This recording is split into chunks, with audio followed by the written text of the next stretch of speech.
자, 이번 차시에서는 과세 거래 중에 용역의 공급과 재화의 수입 두 가지를 보도록 하겠습니다. 자, 일단 용역 공급입니다. 용역 공급은 왜 공급 과세 거래로 보는 거죠?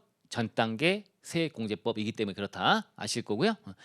자, 용역 공급이 재화는 좀 느낌이 많이 오지만 용역은 잘 생각해 보셔야 돼요. 일단 용역의 범위가 있을 거고요.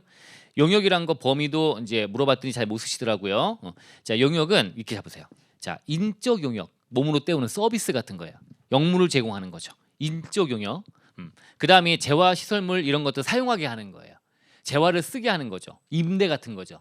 그러니까 용역은 서비스 또는 임대라고 부르잖아요. 임대하는 거예요. 이건 물적 용역이에요.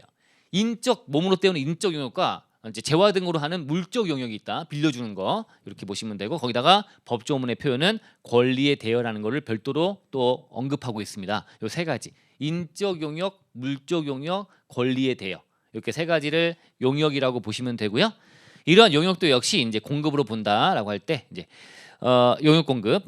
자, 이제 공급이란 세계는 우리 또 하늘 땅 얘기하면서 실질 공급의 세계는 똑같이 있습니다. 그래서 얘가 계약상 법률상 모든 원인에 따라서 영물 제공하는 등이다라고 되어 있기 때문에 그 우리 재화의 공급에 봤던 틀은 그대로 유지가 되는데 여기서 주의점을 몇 가지 써놨어요. 이런 것들은 용역 공급으로 본다 하면서 얘기를 하네요. 자, 건설업과 음점업은 무조건 뭐야? 용역으로 본다는 거예요. 재화가 아니고요. 이거 안에는 김치찌개, 그죠? 뭐 이제 여러 가지 재화 등이 같이 이제 우리가 뭐 이런 것들이 이제 공급이 수반될 수 있는데 그냥 같이 그 서비스라고 하는데 포커스를 맞추는 거지. 음식을 만들고 서빙을 보고 설거지도 하고 다 먹고 가면 치우기도 하고 이런 것들에 대한 걸 포커스 맞추는 거고요. 건설업은 이제 여기 가공계약과 맞물리는 거지. 자, 아까 가공계약이 재화의 공급이 되려면 주요자재를 부담해야 되는 거죠. 부담하면 재화의 공급이고 주요자재를 전혀 부담하지 않고 누가 나한테 옷 만들어 주세요 라고 하는데 원단 갖다 주고 다 모든 갖다 주고 나는 옷만 만드는 거예요. 그럼 용역이 되고요. 주요자재를 우리가 조금씩 부담한 거야. 그래 버리면 재화가 된다 그랬습니다. 우린 용역을 보는 거니까 주요자재를 전혀 부담하지 않아야 되겠죠? 그럼 용역이 된다는 겁니다. 근데 이렇게 주요자재 부담 여부를 따지는 거 안 하겠대요. 건설업은 무조건 뭘로 보겠대요? 주요자재 부담하든 안 하든 무조건 뭘로 본다? 건설업은 용역으로 본다라고 보시면 돼요. 무조건 용역이다라고 보시면 되고요.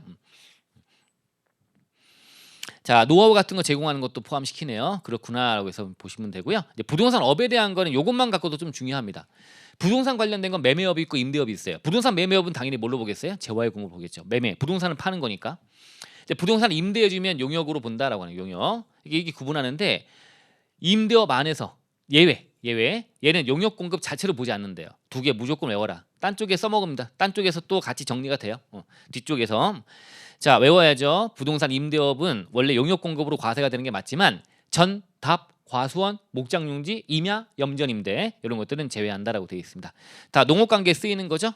농사짓고 막 과수원, 목장에서 막 이렇게 하고 그래서 농산물, 뭐 축산물 뭐 이런 것들에 관련된 뭐 그런 비슷한 얘기잖아요. 그래서 이쪽 관련된 업자를 지원하자 그런 의미가 있다고 보시면 됩니다.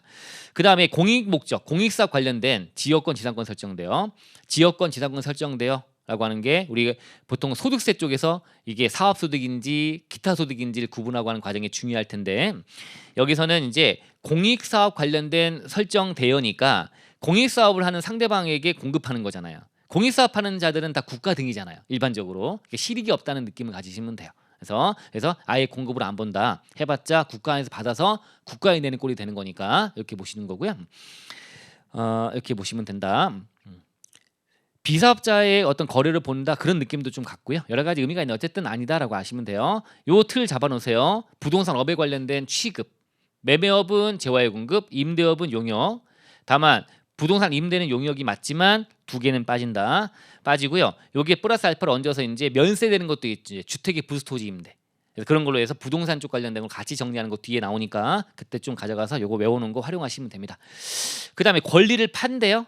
권리는 재화니까 팔면 재화의 공급이죠. 근데 그 재화인 권리를 임대에 빌려주면 당연히 용역이죠. 물적 용역이 됩니다. 물적 용역 이런 식으로 생각하시면 됩니다. 재화 용역 구분해서 이제 어떤 여러 얘기를 해본 거고요.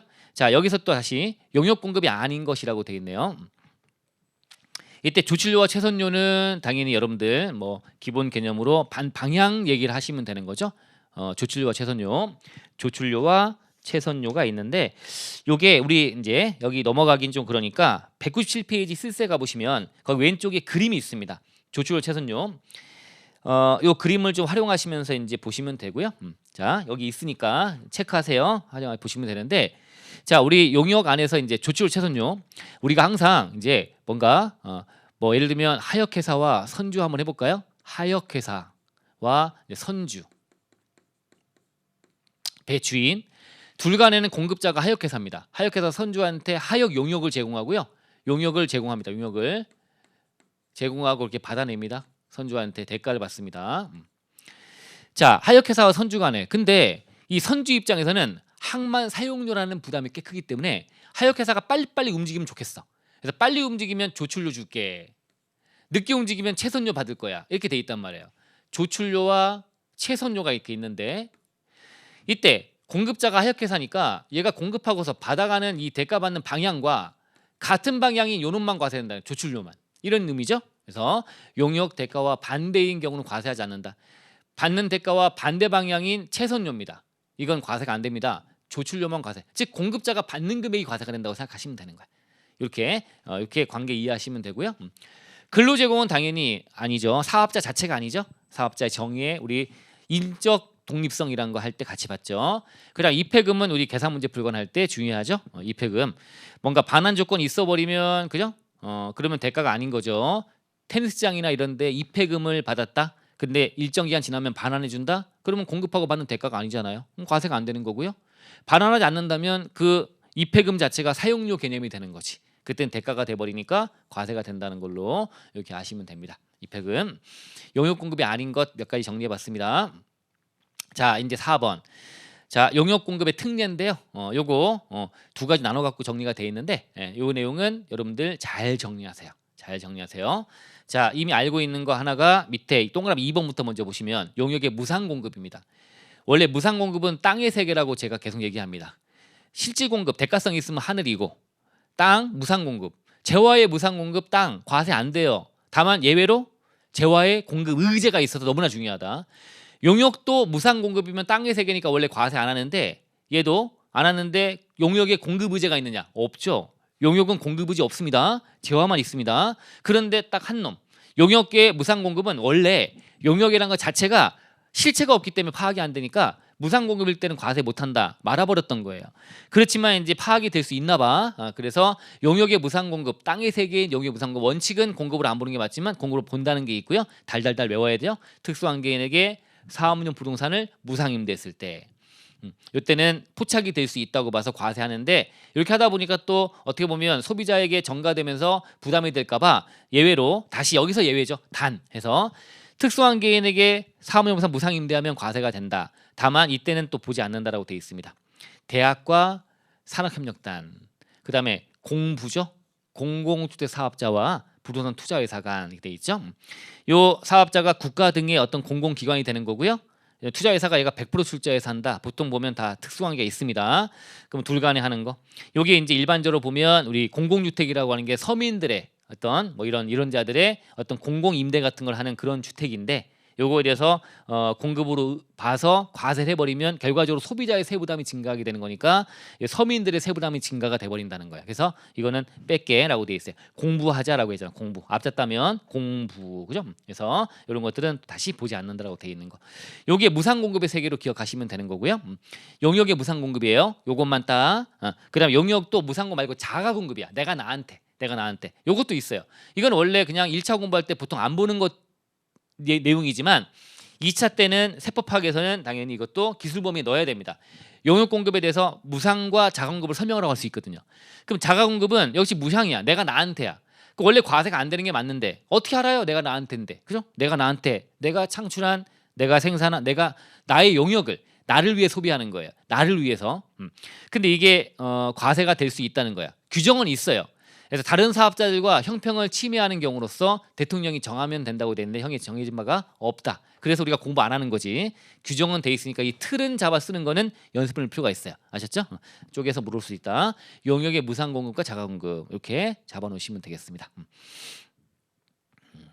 자, 됐고요. 그럼 용역 공급에 대한 내용을 정리한 겁니다.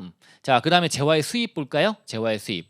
재화의 수입은 외국에서 재화가 수입된다. 왜 과세합니까?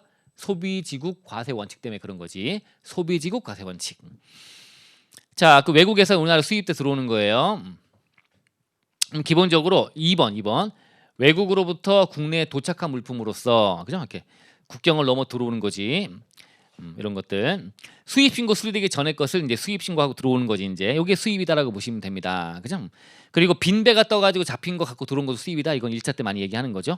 빈 배가 떠서 외국에서 배에 실려서 들어온 것이 아니라 외국에서 빈 배가 떠서 공해상에 잡힌 것들을 가지고 들어온 것도 수입이다라고 했습니다. 요 얘기가 우리 머릿속에 알고 있는 기본적인 수입이에요.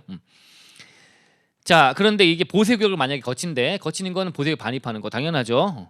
국경을 넘어서 들어오는데 보세구역을 경유해 들어온다면 그죠? 이렇게 들어오는 것도 수입이다라고 하는 거니까 1번, 2번은 그렇게 기본적인 수입의 범위에 들어가는 거고요. 3번이 특이한 거죠. 이제 얘는 배 타고 나가는 거잖아요. 수출하려고 배 타고 나가는데 딱 나가려고 이제 외국으로 배에다가 실었습니다. 선적 완료가 됐다. 이게 중요하죠. 선적 완료가 되는 순간 수출은 0세율, 선적일 이때 완료가 됐으면 0% 세율로 바뀐 상태야. 그럼 완전 면세가 돼서 국내 매입은 다 공제받는 상황이 돼버린 거예요. 그럼 깔끔하게 완전 면세가 된 상태인데 그 상태로 일본 가면 7%, 미국 가면 15% 매기면 되는데 국내로 들어온 겁니다. 나가려고 했다가 배에 실은 상태에서 국내로 반입돼 들어온 거예요. 국내 들어와 버리면 이것도 수입으로 봐서 우리나라 세금 10%만큼 매기는 게 형평이 맞겠지. 안 그래 버리면 다 배에 실었다가 들어오고 하겠네요. 부가세 없는 물품 만들기 위해서. 그럼 안 되죠. 당연히 일본 가면 매기듯이 우리나라 들어왔다고 보고 빈 배가 떠서 그 배에다가 선적 완료가 되는 순간 영세라면서 완전하게 부가세 부담, 간접세 부담이 없는 상태가 돼버린 거야. 배에 실었으면 선적 완료가 되면 그게 들어오면 우리나라 10% 매긴다. 3번도 아시면 되고요. 이때 수입할 때 과표를 같이 넣어놨습니다. 수입과표도 물어보고 해요. 재화의 수입에 대한 과표는 이거 달달 외워야죠. 관세, 과세가격, 관세 알파 세금들, 개별소비세, 주세, 교통, 에너지, 환경세, 여기에 부가세로 붙는 썰택스로 붙는 교육세와 농태세까지 이거를 수입과표를 한다 이거죠. 세관장 등이 매길 때. 근데 이게 이렇게 와서 보세구역에 들어온 거예요. 그럼 수입으로 안 봅니다. 그리고 보세구역 가공해서 갑이라는 자가 가공해서 다시 나가요. 그럼 빠이빠이 하고 끝내면 되는 거야. 이게 보세구역의 의미죠. 자금 압박 피하려고 들어왔다가 나가면 환급되고 하면 또 우리 묶이니까 그러지 말고 보세구역 즉 관세 자유지역을 만들어서 관세도 매기지 말고 부가세도 매기지 말자. 나가면 빠이빠이 하면 잘했다 넘어가자. 이런 지역인데 나가지 않고요. 국내 들어와 버린 거예요. 들어와 버리면 이때 갑이 국내 을에게 공급했다면 이때는 먼저 수입이 있었고 국내 공급이 얹어진 거니까 이걸 쪼갠다 이거죠. 그래서 이때 공급하는 가액 전체에다가 수입과표는 외운 거 있죠. 수입과표 먼저 구한 다음에 걔를 뺀 나머지가 국내 공급 과표라고 돼 있는 거 아시죠? 이렇게 돼 있다. 이걸 아는데 표현하려면 어떻게 할 거냐를 고민해 보시고 외우시라 이거죠. 외워서 백제 써야 되는 거니까 여기에 수입에 대한 과표다라고 보시면 됩니다. 수입과표 안에서 야 특이한 거다. 요게 그 외에 요게 특이하네요. 자, 나머지 이제 구해서 하는 거 이렇게 잡아 놓으시면 됩니다. 그래서 우리 재화의 공급, 용역 공급, 재화의 수입이라고 하는 과세 거래에 대한 내용들을 우리가 쭉 정리를 해보는 시간을 지난 차시와 이번 차시까지 이어서 했습니다. 자, 이번 차시 이렇게 마치겠습니다.